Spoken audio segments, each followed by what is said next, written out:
नमस्कार, स्वागत है आपका। मैं आपके साथ साक्षी सिंह। बजट 2021 में कल से ही महंगी होगी शराब। सरकार ने बजट में शराब पर 100% का एग्री इंफ्रा सेस लगाया है। ये सेस 2 फरवरी 2021 से ही अमल में आ जाएगा। हालांकि कई अन्य वस्तुओं पर सीमा शुल्क दर से भी बदलाव किया गया है। बजट पर राहुल गांधी का वार। पूंजीपति दोस्तों को देश की संपत्ति हैंडओवर कर रही मोदी सरकार। कांग्रेस नेता राहुल गांधी ने केंद्रीय बजट 2021 पर निराशा जताई है। राहुल गांधी ने कहा है कि इस बजट में गरीबों के लिए कुछ नहीं है। उन्होंने कहा कि गरीबों के हाथों में नकदी की बात तो भूल ही जाइए। नरेंद्र मोदी सरकार अपने पूंजीपति दोस्तों के हाथ में देश की संपत्ति सौंपने की योजना बना रही है। म्यांमार में तख्ता पलट के बाद सेना प्रमुख ने अपने हाथों में ली सत्ता की कमान, किया बड़ा ऐलान। म्यांमार की सेना ने सोमवार को देश की सर्वोच्च नेता आंग सानू सू की समेत सत्ताधारी party national league for democracy यानी कि NLD के तमाम नेताओं को गिरफ्तार कर सत्ता अपने हाथ में ले ली है। म्यांमार की सेना ने 1 साल की इमरजेंसी का ऐलान करते हुए सैन्य प्रमुख मिन आंग लाइन को सत्ता सौंप दी। बजट भाषण में 48 बार टैक्स शब्द का जिक्र, फिर भी खाली हाथ रह गए आयकर दाता। केंद्रीय वित्त मंत्री निर्मला सीतारमण ने सोमवार को यानी कि आज देश का आम बजट पेश किया है। इस दौरान आयकर स्लैब में कोई बदलाव नहीं किया गया है। साथ ही पेट्रोल, डीजल, सोने, चांदी, शराब समेत कई चीजों पर कृषि सेस लगाने का ऐलान किया गया है।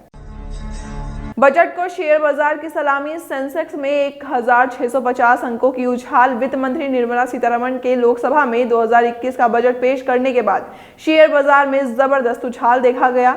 BSE सेंसेक्स 1650 अंक से अधिक की बढ़त लिए लगभग 48,000 अंक पर कारोबार कर रहा है। वहीं नेशनल स्टॉक एक्सचेंज का निफ्टी भी 14,000 अंक के पर पार पहुंच गया है। स्क्रैप पॉलिसी हटेंगी 20 साल पुरानी गाड़ियां। गडकरी बोले आएगी 50,000 नई नौकरियां। वित्त मंत्री निर्मला सीतारमण ने आम बजट यानी कि 2021 में पुराने वाहनों को सड़कों से हटाने के लिए स्क्रैप पॉलिसी की घोषणा की। देश में प्रदूषण की बढ़ती समस्या के मद्देनजर सरकार से पॉलिसी लाई है। हालांकि अभी इसकी विस्तृत जानकारी आना बाकी है।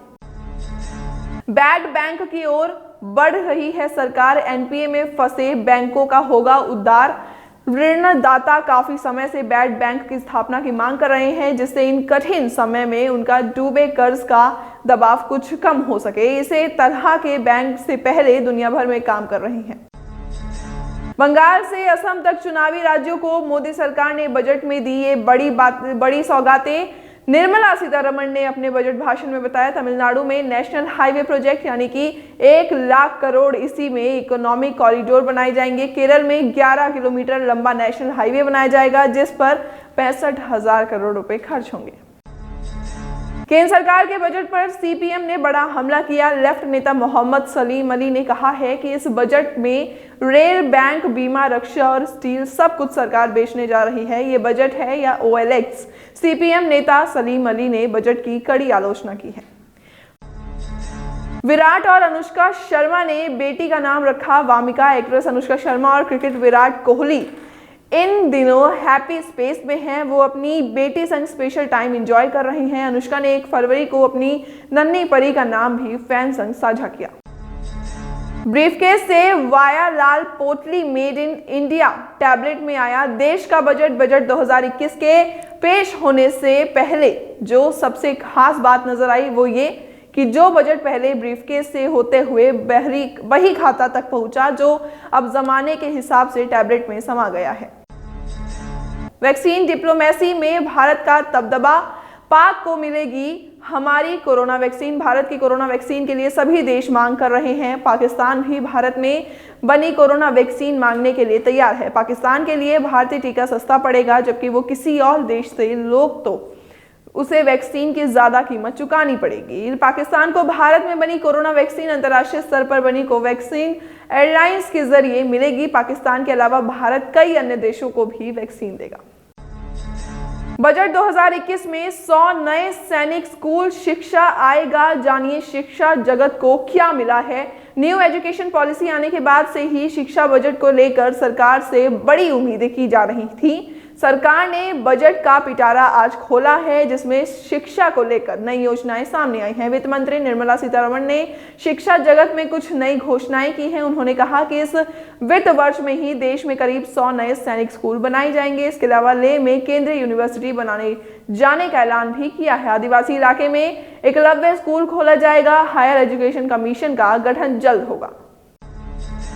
108 मेगापिक्सल कैमरे वाला Mi 10 हुआ सस्ता। चीनी स्मार्टफोन मेकर Xiaomi ने अपने फ्लैगशिप स्मार्टफोन यानी कि Xiaomi Mi 10 की कीमत में भारी कटौती की है।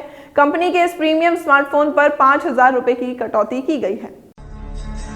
बजट में कोरोना वैक्सीनेशन के लिए 35,000 करोड़, कितने लोगों को लग पाएगा फ्री टीका, ये सबसे बड़ा सवाल। अपने बजट भाषण में वित्त मंत्री निर्मला सीतारमण ने कहा कि देश बहुत बड़ी महामारी की चपेट से बाहर आया है। उन्होंने बजट में कोरोना वैक्सीन के लिए 35,000 करोड़ रुपए आवंटित किए हैं। वहीं स्वास्थ्य पर कुल 2.4 लाख करोड़ खर्च करने का ऐलान किया है। लखनऊ के बार में युवती से टच हो गया युवक का हाथ, दोनों ग्रुप में जमकर मारपीट। यूपी के लखनऊ में रविवार रात युवक युवतियों में जमकर मारपीट हुई। दरअसल एक युवक दूसरी युवती से टकरा गया, जिसके बाद जमकर मारपीट शुरू हो गई। पुलिस के मुताबिक पिटाई के दौरान सभी युवक युवतियां शराब के नशे में थे। इस दौरान किसी ने उनका वीडियो बना लिया और वायरल कर दिया। पुलिस ने मुकदमा लिखकर आरोपियों की तलाश शुरू कर दी है। उत्तर प्रदेश पुलिस ने मुर्दे को गांव की शांति भंग करने के लिए भेजा नोटिस। कहा जुर्माना राशि लेकर कोर्ट पहुंचे। हरदोई जिले की बघौली कोतवाली इस समय चर्चा में है। इस थाने की पुलिस ने एक ऐसे व्यक्ति को शांति भंग में नोटिस भेजा है जिनका निधन 3 साल पहले ही हो चुका है। पुलिस ने उसे बांड भरने के लिए मजिस्ट्रेट के सामने पेश होने का नोटिस भेजा है। दिल्ली हिंसा में ट्रैक्टर नंबर से मालिकों की हुई पहचान, पूछताछ के लिए किया तलब। दिल्ली हिंसा के मामले में क्राइम ब्रांच की एसआईटी ने कई ट्रैक्टरों के नंबर के जरिए उनके मालिकों की पहचान की है। क्राइम ब्रांच ने सभी ट्रैक्टर मालिकों को नोटिस भेजकर पूछताछ के लिए बुलाया है। मुंबई में नौकरी जाने से खफा पूर्व सहकर्मी ने की सिक्योरिटी गार्ड की हत्या, आरोपी हुआ गिरफ्तार। पुलिस के मुताबिक पकड़े गए आरोपी ने बताया है कि नौकरी से निकाले जाने के बाद वो अधेड़ सिक्योरिटी गार्ड को सबक सिखाना चाहता था। आरोपी ने अपने 2 साथियों के साथ मिलकर गार्ड पर हमले की योजना बनाई थी। बिहार में छेड़खानी का विरोध करने पर आरोपी ने महिला की 3 महीने की बच्ची को अलाव में फेंका। पुलिस का कहना है कि बोचाहा थाना क्षेत्र के गांव में एक महिला अपने घर के बाहर अलाव जलाकर ताप रही थी। उसे अकेला देख गांव के ही अकलों ने अलाव तापने के बहाने वहां बैठकर महिला के साथ छेड़खानी शुरू कर दी। महज फिलहाल के लिए इतना ही। बाकी की तमाम बड़ी खबरों के लिए आप देखते रहिए लोकल न्यूज।